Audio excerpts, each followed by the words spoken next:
Coming up this month on Roanoke County Today, we find out what's happening at Explore Park and visit the Roanoke-Blacksburg Regional Airport. This and more coming up on RCT.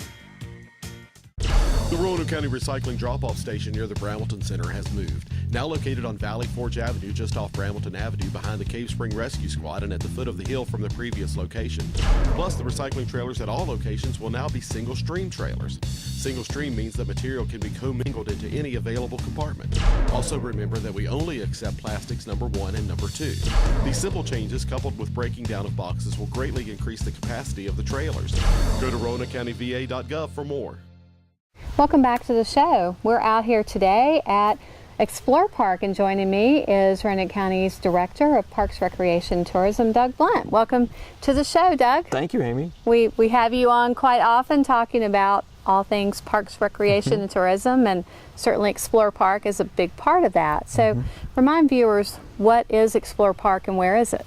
Well, Explore Park has been one of Roanoke County's biggest initiatives for the last 3 years.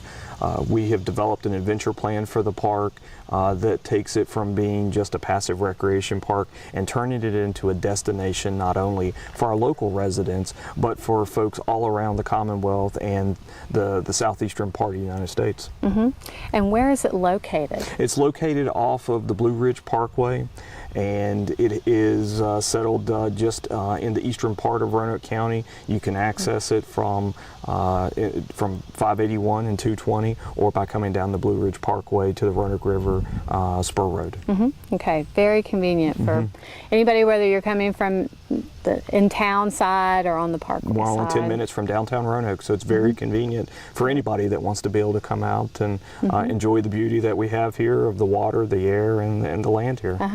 And there have been some recent ribbon cuttings going on, and the most recent one has been Niagara Ranch. So tell us about what that is and what people can experience there. Well, one of the outcomes of our adventure plan was we had a very strong contingency of citizens and stakeholders that said that we really needed to provide additional recreation opportunities for our equestrian community. And so as a part of the plan, we developed an equestrian facility, and we are calling it Niagara Ranch, which is one of the subparcels to Explore Park. And we have a contractual partner with Reba Farm Inn out of Bedford County that has very long history of providing trail riding lessons as well as summer camps for people that are interested in wanting to work with horses. And so they have opened their facility. They're going to be offering a regular lessons program. They will be doing excursions with trail riding throughout the eastern part of the county, and they will also be able to do special events and lessons for users of all ages that are interested in wanting to learn more about a horse and how to take care of a horse. And you mentioned Reba Farms. So much of what's going on in Explore Park is built on partnerships like that. It is, and it's been really important that we've been able to bring partners to the table to help us to be able to offer all of these wonderful services. We've been able to bring in Blue Mountain Adventures, that's helping with camping. We have Don and Melody Harrison with Don's Cabins that will be opening up later this fall with yurts and cabins in the park. So we're very fortunate to be able to have a lot of wonderful folks that have helping us to be able to implement our vision for Explore Park, but also being able to provide just a fantastic service to our citizens. Now, you mentioned camping. That's something new out here at Explore Park. What opportunities are available? Well, we have a wide variety of camping opportunities. If you want to be able to bring your own tent, we've got rustic sites that you can go and camp down along the Roanoke River. We also have that if maybe you're wanting some finer accommodations when it comes to camping, we have teepees as well as furnished cabin tents that are set on platforms that, much like glamping is a term that that is used in the industry. I think that we've got a wide variety of options for people depending on what their needs are. And what is glamping? Well, glamping is glamorous camping, where really you have more of the types of accommodations that you have at home with linens and furniture and the more finer camping type of equipment versus what you have with rustic, where you're bringing your own tent and sleeping bag and sleeping on the hard, cold ground. Right, okay. It's a new way of camping. That's exactly right. That's great. And you also mentioned yurts and cabins. That's something new that's in the future. What is that about? What we have coming over the next 24 months, we'll be putting in 13 German pod cabins here at the park. Melody and Don Harrison will be putting those in as a part of that development. They'll also have 5 yurts. And it provides, again, just a different approach to being able to camp. You can have, whether you want a hard structure such as a cabin, or if you're interested in a yurt, which is a European tent that'll have water and sewer so that you'll be able to have running water and a bathroom in each with power. We have a wide variety of different options, and we should be able to appeal to a lot of the different users, not only here in Virginia's Blue Ridge, but folks that are traveling on the Blue Ridge Parkway. Right. And also talk a little bit about disc golf. I know that opened recently. How is that going? Disc golf has been just very well received. We have many folks that are using the course on a daily basis. It's really exciting to be able to come out to Mayflower on the weekends and see the parking lot full with people that are out playing the course. We have another tournament booked for early this fall. The course is ranked in the Commonwealth in the top 5 in terms of quality disc golf courses. So it's, again, another product that we're very proud of that's associated with Explore Park, but it provides another type of service to our citizens that they otherwise might not have here in Roanoke County. And what are some of the future plans here at Explore Park? Well, we certainly have been focusing on much of the infrastructure. One of the things, though, that we don't want to miss is we want to make sure we have quality events for our users to be able to come out and participate in. One of the things that we've planned for this October that we're very excited about is that we're going to launch Haunted Woods Haunted Mini Golf, and where you'll be able to come out and explore your fears at Explorer Park and play mini golf with your friends and family.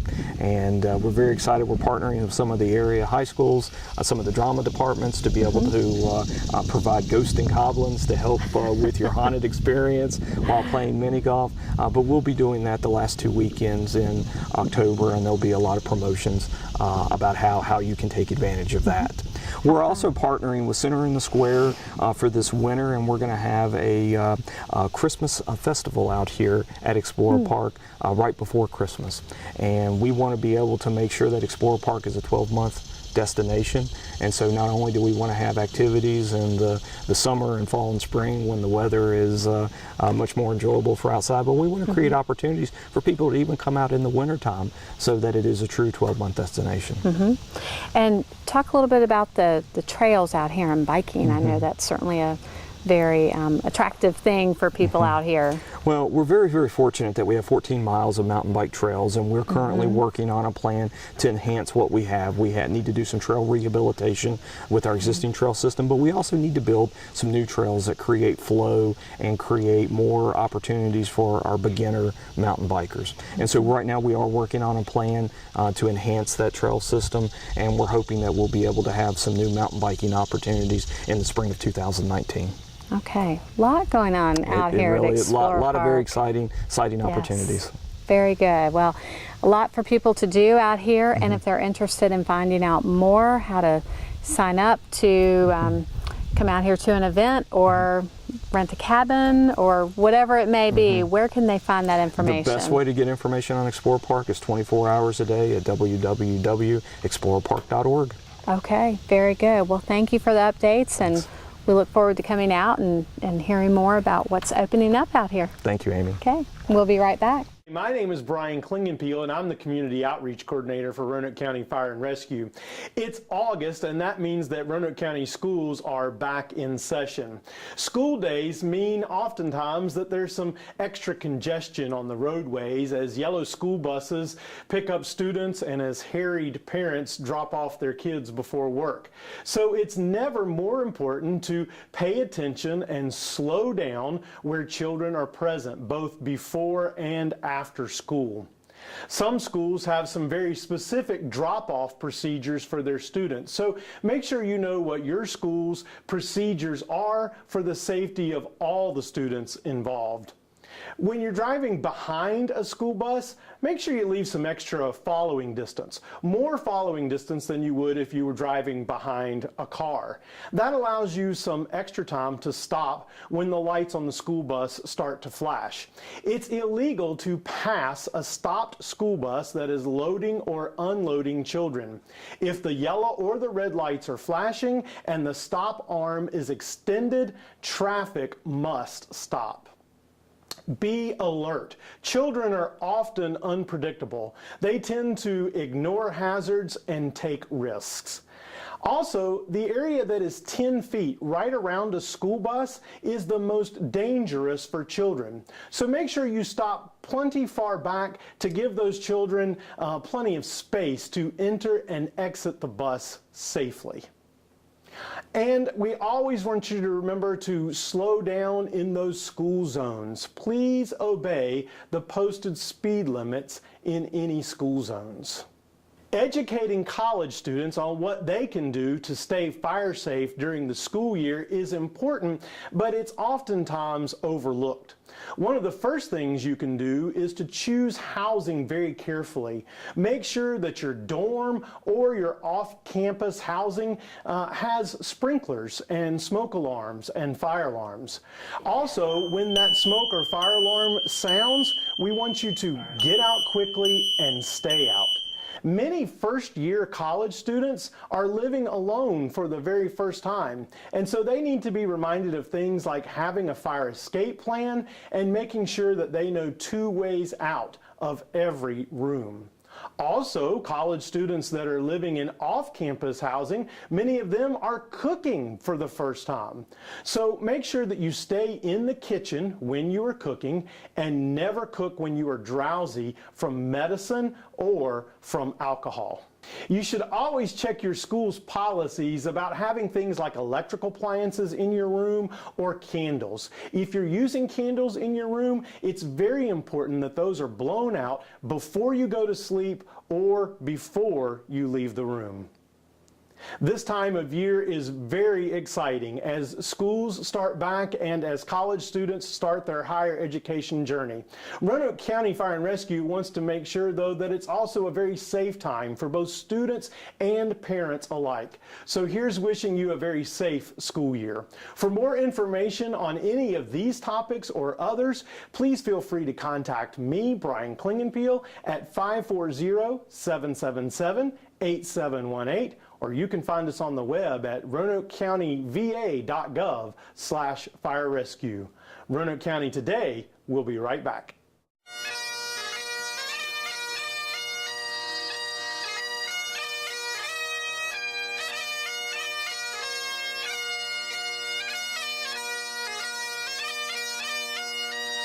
Welcome back to Roanoke County Today. I'm Wendy Schultz, Tourism and Event Coordinator for Roanoke County, and I'm here today with Chad Clark, our Athletic Director for the 10th Annual Highland Games. Chad, how does it feel to have been doing this for 10 years, and you have done a phenomenal job? Thank you, Wendy. Thank you. For me, it just feels great. And before I carry on, thank you personally. Thank you to Roanoke County Parks and Rec and Tourism for all their support over the years that they've shown to this event.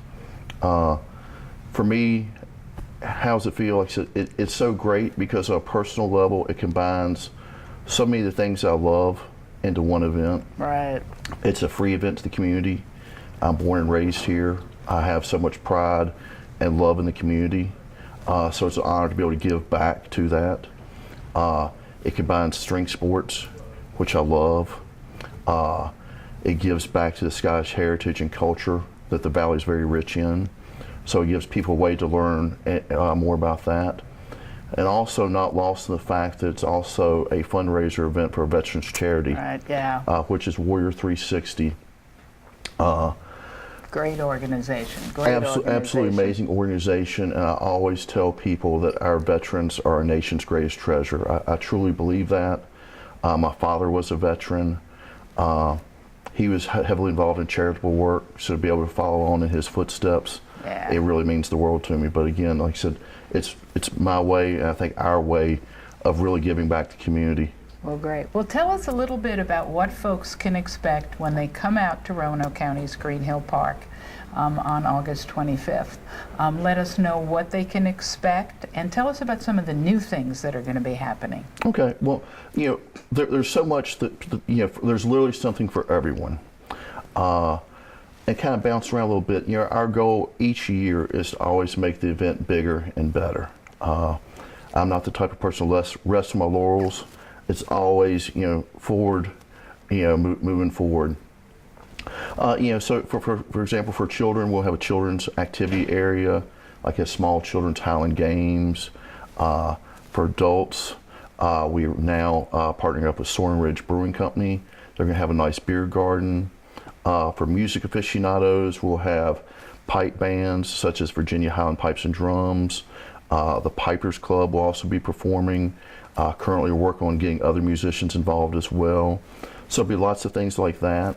Plus, I understand we're up to, what, 12 clans that are coming out? That's amazing. Right. And again, we will continue to work until the very last minute. Currently we're sitting at 12 clans and Scottish societies. I know there's still several more that will be seeing their applications.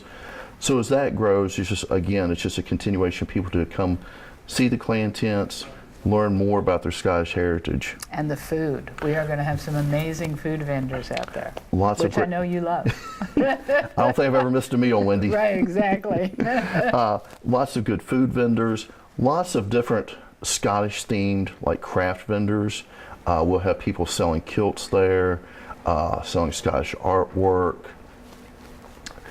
Scottish food vendors as well. House of Douglas Bakery is one. All their pastries and desserts. I know, she was fabulous last They're year. absolutely amazing. So, food, crafts, Scotch tastings. If you're familiar with last year, we had one tasting. This year we've upped it to 2 tastings. They'll be on a first come, first served basis. And the unique thing about this is each one will be uniquely different. The first one will be from Macallan's brand of Scotch.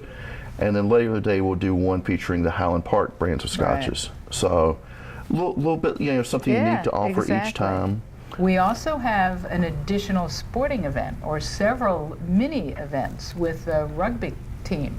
Tell us a little bit about that. Last year, we started off with 2 rugby clubs, Roanoke College Rugby Club, and our good friends at Roanoke Rugby Club. So with their help, we were able to expand the number of rugby clubs involved.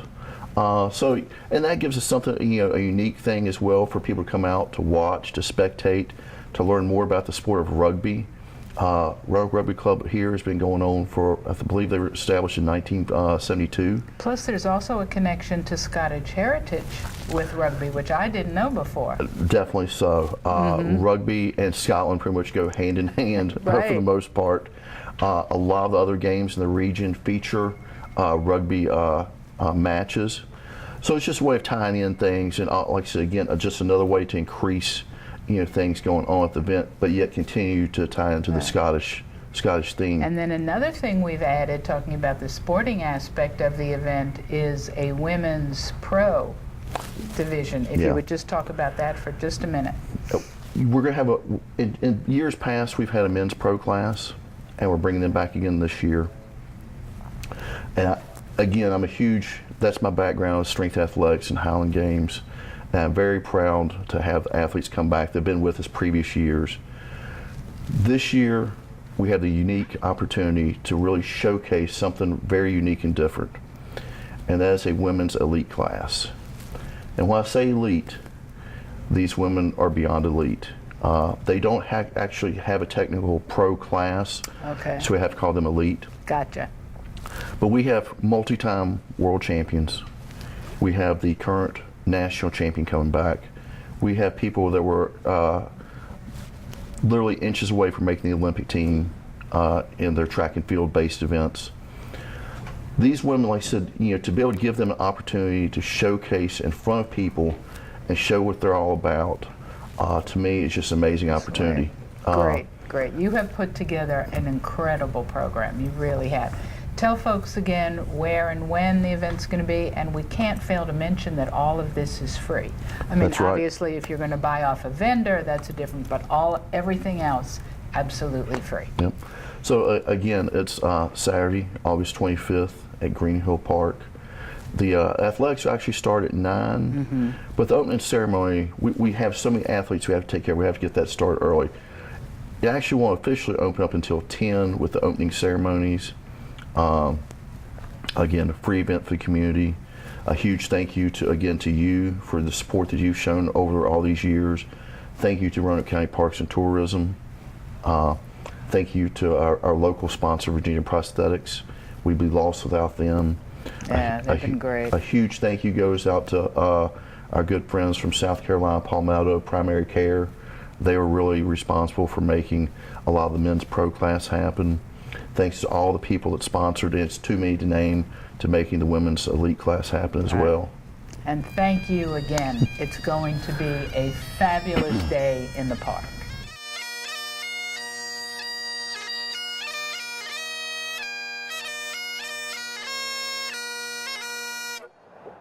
Welcome back to the show. We're here today at the Roanoke-Blacksburg Regional Airport, and we're talking with the marketing director, Brad Betcher. Welcome to our show. Thank you very much. I appreciate you having us on. Sure. It's great to come out here and get an update on all the exciting things happening here at the airport. But first, tell our viewers, what is it you do here at the airport? Well, I'm the Director of Marketing and Air Service Development. So it's my job to get people to use the airport, but also I work with the carriers to get them to give us more reliable air service, new destinations, work on fares, better customer service. So a little bit of everything. Get people to use the airport and then work with the carriers to get better air service for the region. Okay, and passenger service, passenger traffic is up right now. What do you credit that increase to? Well, we've been really fortunate. I've been here for just under 3 years, and we were able to increase traffic in 2016, which was a reversal because previous 5 years traffic had been declining. And in 2017 we increased it more. In 2018 we're on a really nice run. We're up almost 10% year over year right now. And I think it's a combination of a lot of different factors. I think the economy is doing well in the region, so that's getting people to travel. We've been doing a lot of outreach to the community and explaining the importance of flying local because people want new destinations, they want more flights, but to do that we've got to use the service that we have, and so really making that appeal to the community to fly locally has gotten the carrier's attention, and so I think it's just a lot of things all lining up in the right frame. And there are a lot of big projects going on right now, some improvements. Tell us a little about those. Yeah, our biggest one that we just finished in the spring was the walkway canopy, so people have shelter from the inclement weather now that we're moving out of summer and before we know winter will be here. And it's absolutely beautiful as well. But then we're going to be resurfacing the main parking lots, so that'll be a big project for us. And then starting next year, we're going to be building a consolidated rental car facility, so the rental car counters will move out of the terminal and be just right around the corner. Okay, wonderful. I know that's certainly a nice feature out there in the parking lot because it's a rather large lot, so that helps people get in and out. Exactly. It's a large lot, and when people are renting cars, especially if they're coming here for the first time, they might not know where to go, and you see them wandering around the parking lot a little bit, and it'll be a little bit easier for people on that. Sure. And recently, there's a new grant out there that the airport announced. Tell us about that. Yeah, so that is from the United States Department of Transportation, and it's called a Small Community Air Service Development Grant. And we'd applied for them previously. The airport had never received one. And this year we were very fortunate, we were awarded one. And so that's $750,000 that we can use to attract new air service. Wow. And the 3 markets that we'd identified in our application were Dallas, Denver, and Detroit, as we call them, the 3 Ds. And these are markets that we have a lot of traffic, but we don't have nonstop service to. So winning the grant was great. We got a lot of community support for that, and we're very grateful for that as well. But now kind of the hard part comes in negotiating with the carriers. They're working on their winter schedules for 2019 right now. So the service won't happen for at least probably 9 months, but we're working with the carriers, American for Dallas service, United with Denver service, and Delta for Detroit service, to try and get those new destinations added up, which will enhance our air service. And if you think about the airport as an economic development driver, I think it'll really, really help the region on that. So we're optimistic. That's great. And what is the progress on that, or a timetable you're looking at? The timetable to actually have the new air service start is probably going to be in the 9 to 18 month window. You know, like I said, the schedules get planned about 6 to 9 months out, and they're in a planning cycle right now. So it's just trying to get the carriers to be willing to take that chance. Again, we've got a good growth story going, but they're still cautiously optimistic to see if our market can support this service. Of course, here at the airport, we know that we have the traffic that can do it. It's just a matter of convincing the carriers. Sure. And how did you choose those specific destinations? Are you getting that information from the public?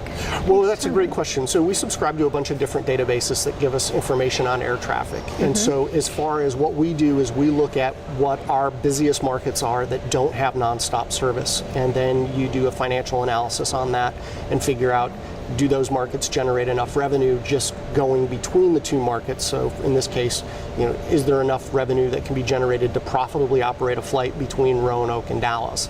And then if that doesn't work, then you look at, okay, that's American's largest hub.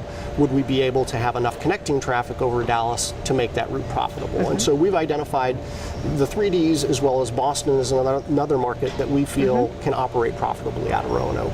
Great. Well, I visit Dallas, Texas quite often, so I'm excited to hear that that's an opportunity out there. Yeah, like I said, it's a huge market for us.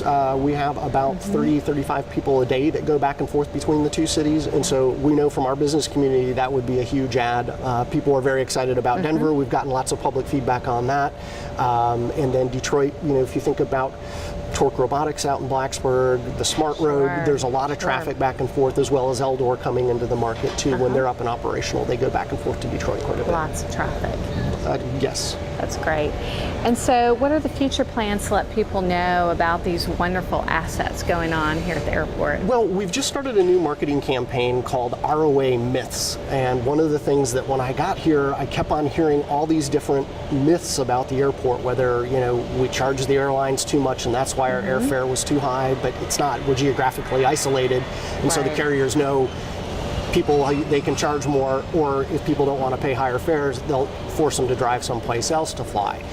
And so we've created this campaign around that, and we've got a page on our webpage, and it'll be in print ads as well, just trying to educate people about the airport and, you know, the different components of it. You know, if you think about what the airport is we're sort of like the landlord at the mall, and then the airlines are stores. And so while we don't control the airfares and the schedules or the customer service that people get, we do work with our local carrier representatives as well as the carriers on the corporate level very closely. So if people have questions, you know, we're always happy to answer those and have that dialogue. But it's one of those things where we're constantly working to improve the air service and just really appreciate the support we get from the community.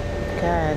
And so if people are looking for more information, obviously they can come to the airport, but do you have a web page? Yeah, you know, flyroa.com, and then there's a link off that banner page right there off the main web page to the myths section, which I think people will find fairly interesting.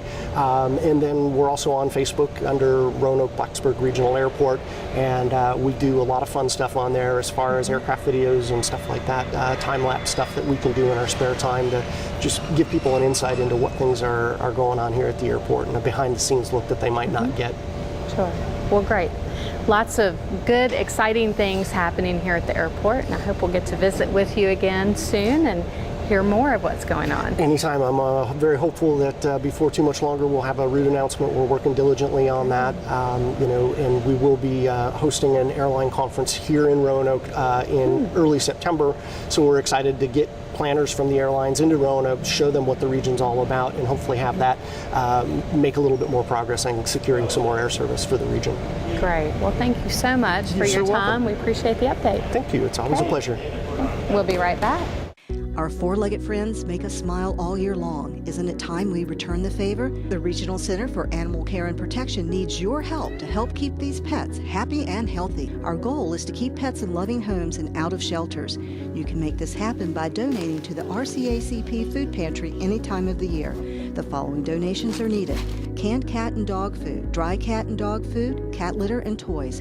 Residents who need to pick up food can do so at 1510 Baldwin Avenue Northeast.